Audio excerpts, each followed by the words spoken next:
Vamos lá resumir um pouco desse dia importante, né? O ministro Edson Fachin assumiu hoje a presidência do Supremo Tribunal Federal. Na cerimônia de posse, ele exaltou decisões tomadas no plenário da Corte, prometeu dialogar com os outros poderes da República. A reportagem é do Pedro Teixeira. Ao assumir a presidência do Supremo, Fachin reforçou que o judiciário precisa de autocontenção e disse que ninguém está acima das instituições da República. Só há autoridade verdadeira quando há uma confiança coletiva no que é justo. Jamais deixaremos de dialogar com os poderes e com a sociedade, sem exclusões nem discriminações. O nosso compromisso é com a Constituição e me permito repetir: ao direito o que é do direito, à política o que é da política.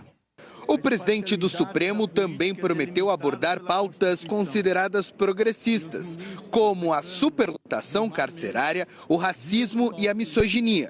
Mais especificamente nesse biênio, a gestão será guiada em seus objetivos estratégicos, metas e indicadores por compromissos claros vincados pelos direitos humanos e fundamentais, quais sejam segurança jurídica como base da confiança pública, sustentabilidade como dever intergeracional, diversidade, igualdade e respeito à pluralidade, e a permear tudo mais colegialidade na pauta, porquanto a força desta Corte está no colegiado. A expectativa é de que na presidência Fachin tente tirar o Supremo dos holofotes. Para isso, interlocutores avaliam que o magistrado vai buscar fortalecer as decisões colegiadas e estabelecer uma espécie de código de conduta entre os ministros da Corte. As ferramentas para isso, entretanto, são poucas. Será preciso articular qualquer mudança com os outros 10 colegas. Fachin ainda terá que enfrentar a ofensiva dos Estados Unidos contra a Corte. O Departamento de Estado cassou o visto da maioria dos ministros do Supremo. E por conta do julgamento do plano de golpe, a Casa Branca impôs sanções da Lei Magnitsky contra o relator do caso, Alexandre de Moraes. Internamente, o Supremo também está sob a mira da oposição bolsonarista no Congresso.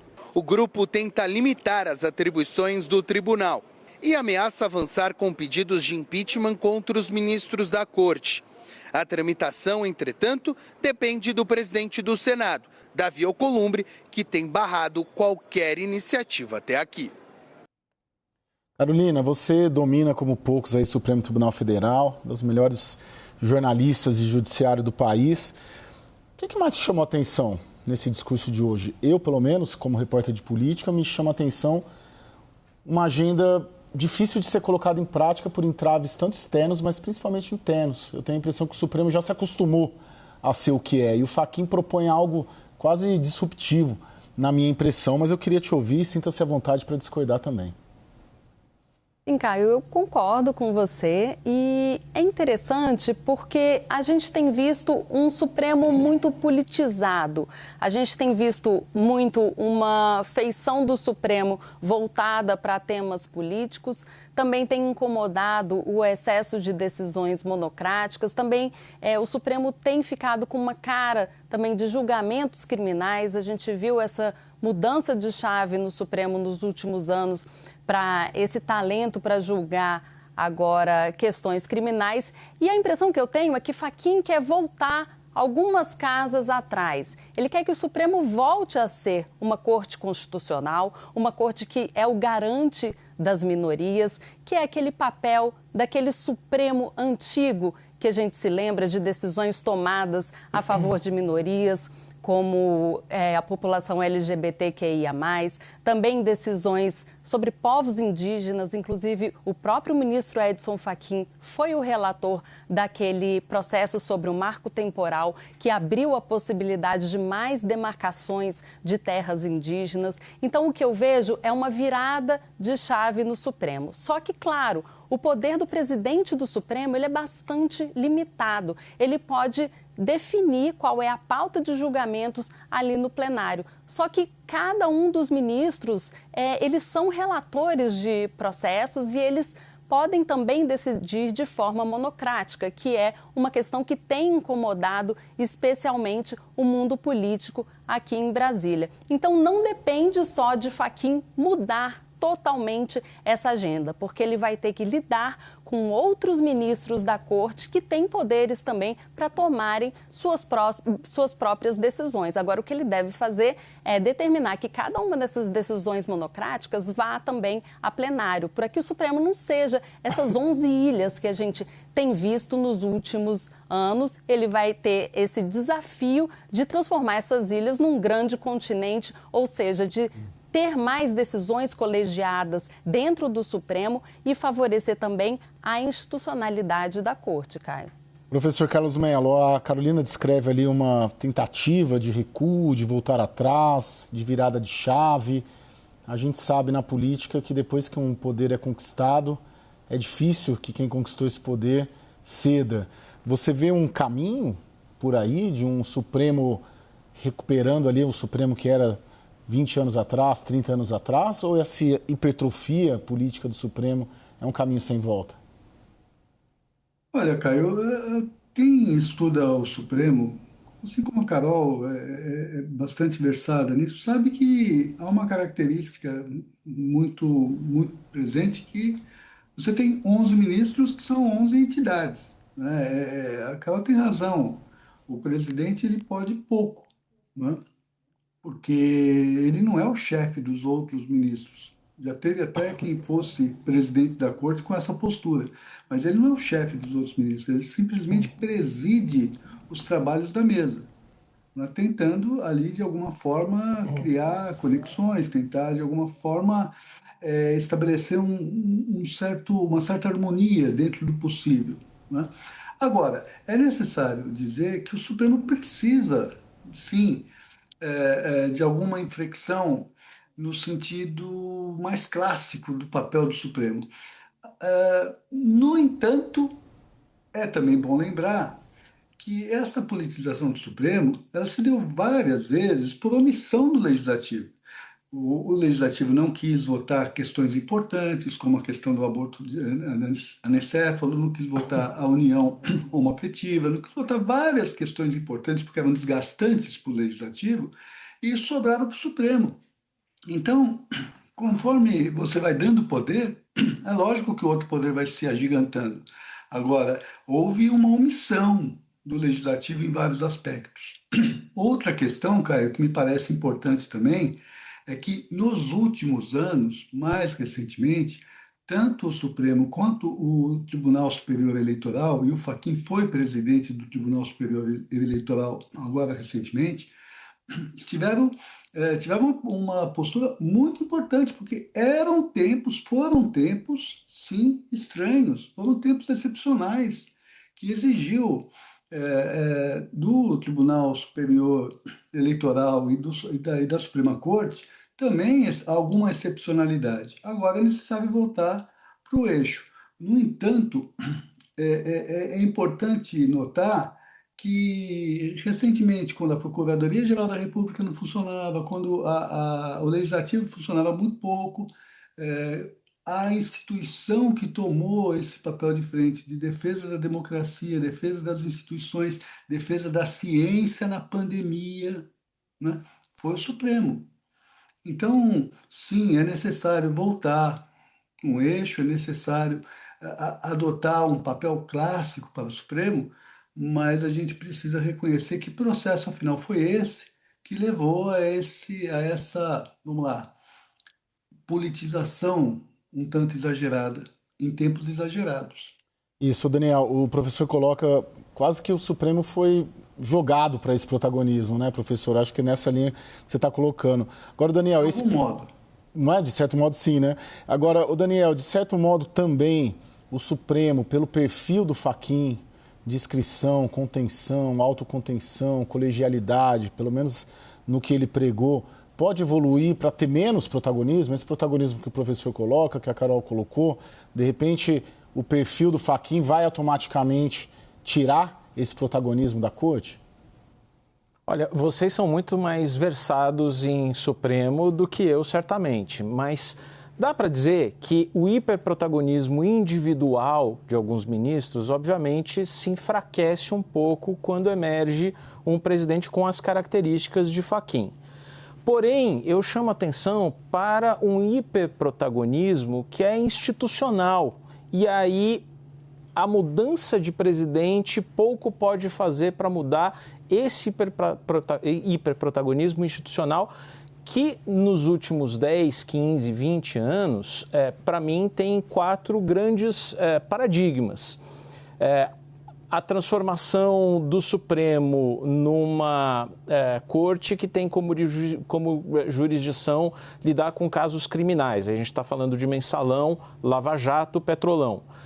Segundo, impeachment de Dilma Rousseff. Terceiro, um fórum para contenção de um presidente francamente hostil à institucionalidade, que foi o caso de Jair Bolsonaro. E quarto, o julgamento do plano de golpe. Tudo isso colocou muito em evidência o Supremo e não é em um estalo que isso vai desaparecer. Você teve a transformação do Supremo em uma terceira instância decisória, que isso é aproveitado por todos os partidos, de todos os espectros, né, da direita à esquerda. Porque se você perde na Câmara, perde no Senado, logo tem o Supremo para decidir sobre marco temporal, IOF, reforma trabalhista, privatização da Eletrobras, por aí vai, desoneração da folha.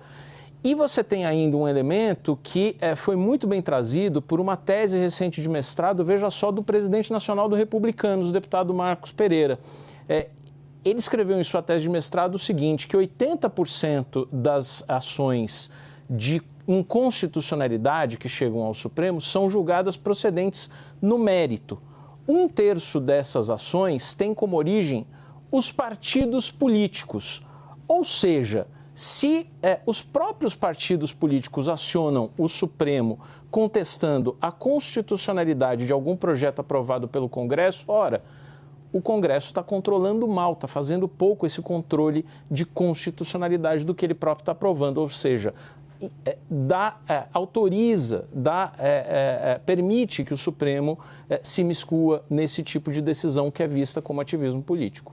Carolina, o Supremo quer ter uma autocontenção? Quer voltar uma casa atrás? Porque eu fico com a impressão que não.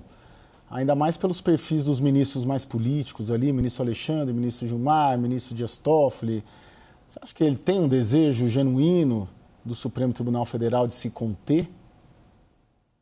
Olha, Caio, você colocou o dedo na ferida. Se a gente olhar para o noticiário hoje, a gente vê esse protagonismo do Supremo Tribunal Federal, ele muito centrado em Gilmar Mendes, Alexandre de Moraes e Flávio Dino, que são os ministros que falam mais com a imprensa, dão mais declarações públicas e também tomam decisões em processos que são bastante polêmicos, né? A gente vê que o ministro Alexandre de Moraes, ele é relator de vários processos que são midiáticos, digamos assim, muitas vezes com votos instagramáveis, digamos assim. A gente vê o ministro Flávio Dino também, ele é o relator daqueles inquéritos todos, de muitas investigações sobre desvio de dinheiro por meio de emendas parlamentares. E o ministro Gilmar Mendes tem essa verve política, esse talento natural para conversar com o meio político e tem feito várias negociações, costuma ter uma interlocução muito próxima com os parlamentares.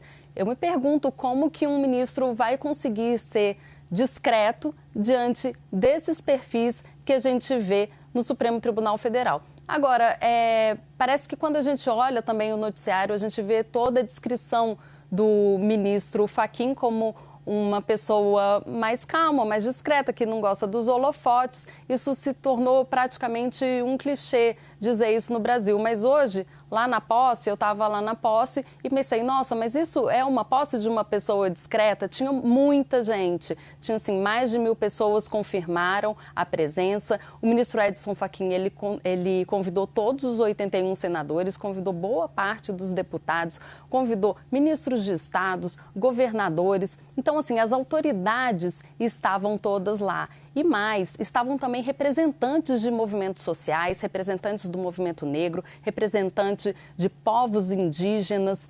Então, na verdade, ele é um ministro discreto. mas ele quer falar com todo mundo também. Não é o fato de ser discreto que faz dele uma pessoa apolítica. Então, só que a política que ele exerce é diferente desses ministros mais midiáticos que a gente vê. Ele faz isso de uma forma bastante institucional, com uma agenda pública e não em eventos sociais, em conversas de bastidores. Então, a gente pode ver hoje uma negociação e um diálogo do Supremo com os outros poderes. Eu imagino que nos próximos 2 anos isso vai ser mais transparente. Isso não significa perder o protagonismo do STF. Talvez o Supremo não perca o protagonismo, mas mude a forma de ser protagonista para os agentes públicos e também para a opinião pública. O professor, eu sempre, nessa cobertura toda, mesmo o tempo que eu fiquei em Brasília, eu sempre me questionei até que ponto é nocivo ou é benéfico você ter parte de ministros de uma Suprema Corte que conheçam pelo menos a política, os anseios da política, as dificuldades da política, que são muitas, né? Qual que seria um limiar, uma linha, uma risca no chão? Eu achei muito interessante, hoje o Fachin não falou isso na abertura, mas tem uma palestra dele, eu inclusive fiz uma nota para o site da CNN hoje sobre isso, uma palestra dele no Instituto Fernando Henrique Cardoso aqui em São Paulo, no mês passado, em que ele defende que o direito não substitua a arena política. Só que, ao mesmo tempo, tem uma intermediação e uma interlocução de ministros, quase que institucional, que precisa ter, que acaba tornando quase inevitável esse contato e esse reconhecimento desse universo da política. Tem uma linha a ser traçado, ou um cenário ideal, uma linha ideal para ser traçado, para não contaminar de tal forma a arena política pelo direito?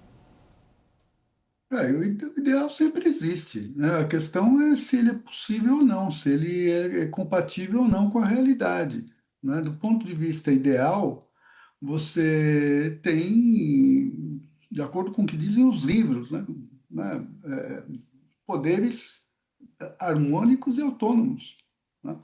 No entanto, não é esta quadra histórica que nós vivemos, né? Você tem um desarranjo nos 3 poderes. Olha que interessante, Caio, Daniel, Carol. A imprensa, há alguns anos, usava a expressão alto clero e baixo clero, né? O alto clero eram aqueles deputados que faziam articulação de altíssimo nível, que falavam para o país, né? Que tinham toda a atenção da mídia e que ajudaram a construir a agenda tanto da redemocratização, depois a agenda da estabilidade e mesmo da inclusão social. Isso se deu dos anos 70 até o início dos anos 2000. Hoje nós não usamos mais esse termo, alto clero e baixo clero, porque não há mais alto clero, não é? O legislativo se apequenou em grande medida. Então, veja, quando um poder abre espaço, o outro acaba exercendo esse poder. A Carol tem razão, o Daniel também disse isso. Os partidos constantemente acionam o Supremo, porque não se resolve na política. Mas não se resolve na política por quê? Porque o Supremo está lá atrapalhando ou porque não tem qualidade política para se criar consensos e para se estabelecer acordos mais perenes. Então, isso é muito importante também. Com relação ao ministro Fachin, especificamente, a gente tem que ter alguns cuidados, e nós temos tido aqui, né, mas para fora, e não confundir esse perfil discreto com falta de assertividade. Ele foi bastante assertivo quando foi presidente do TSE. Ele passou por momentos muito delicados na presidência do TSE e não se apequenou, não recuou, fez os enfrentamentos que eram necessários naquele momento.